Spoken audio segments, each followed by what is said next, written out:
Non IT నుంచి ఐటీకి రావాలనుకునే వాళ్ళకి, ఆ తర్వాత వచ్చేసి కెరియర్ స్విచ్ అవ్వాలి, కంపెనీ మారాలనుకునే వాళ్ళకి, అండ్ దెన్ కొత్తగా కెరియర్ స్టార్ట్ చేయాలనుకునే వాళ్ళకి సాఫ్ట్వేర్ కి నేను ఇంతకుముందు ఏం చెప్పానంటే రైట్ టైం కాదు, ఆగండి, వెయిట్ చేయండి అని చెప్పాను. అండ్ ఇప్పుడు మళ్ళీ కాల్స్ అనేవి మొదలవుతున్నాయి. సో ఆల్రెడీ కొంత ఫ్లో అనేది కనిపిస్తూ ఉంది. కంపెనీస్ కూడా దీనికి సంబంధించి కొంచెం పాజిటివ్ గానే, అంటే కొంచెం కాల్స్ అనేవి మొదలయ్యాయి. కంపెనీస్ కూడా పాజిటివ్ గా రెస్పాండ్ అవుతున్నాయి. దీనికి సంబంధించి అన్ని డొమైన్స్ కూడా కాల్స్ అనేవి మొదలయ్యాయి ఇప్పుడు. సో ఒకవేళ ఇప్పుడు మళ్ళీ మీరు ఏమైనా కంపెనీ ఎక్స్పీరియన్స్ పెట్టుకొని వెళ్ళి, లేకపోతే ఎప్పుడెప్పుడు కంపెనీ మారదామా అని చాలా మంది నేను కౌన్సిలింగ్ లో కూడా అడిగారు. ఇప్పుడు రైట్ టైం అంటే ఇప్పుడు కాదు, వెయిట్ చేయండి, ఒక 6 మంత్స్ అని వెయిట్ చేయండి అని చెప్పాను. అండ్ ఎస్, డెఫినెట్లీ ఇప్పుడు సిచ్యువేషన్ లో మీరు ఏ డొమైన్లో ఉన్నారు నాకైతే తెలియదు. మీరు ఏ డొమైన్లో ఉన్నారు ఏంటి, ఒకవేళ మీరు మారాలి అనుకుంటే డెఫినెట్లీ మీరు ఇప్పుడు ఒకసారి చెక్ చేసుకోండి. ఆల్మోస్ట్ అన్ని డొమైన్స్ లో అయితే కాల్స్ మొదలయ్యాయి.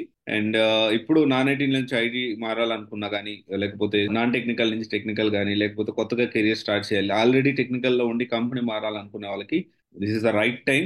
ఇప్పుడు నుంచి మీరు స్టార్ట్ చేస్తే ఒక 3 మంత్స్ 4 మంత్స్ లోపల మా కంపెనీ మారి ఆ కంపెనీలో కొంచెం సెటిల్ డౌన్ అయ్యేటట్లు ప్లాన్ చేసుకోండి.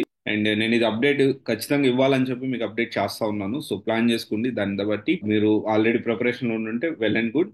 ఒకవేళ కోర్స్ నేర్చుకొని ఇప్పుడు కాల్స్ లెవెన్ కోర్స్ నేర్చుకోవట్లేదు అంటే డెఫినెట్లీ ఇప్పుడు మళ్ళీ స్టార్ట్ చేసుకోండి. 4-5 మంత్స్ లో మాక్సిమం మీరు మళ్ళీ ఏదో కంపెనీలో జాబ్ తెచ్చుకునేలాగా ప్లాన్ చేసుకోండి. Okay, thank you.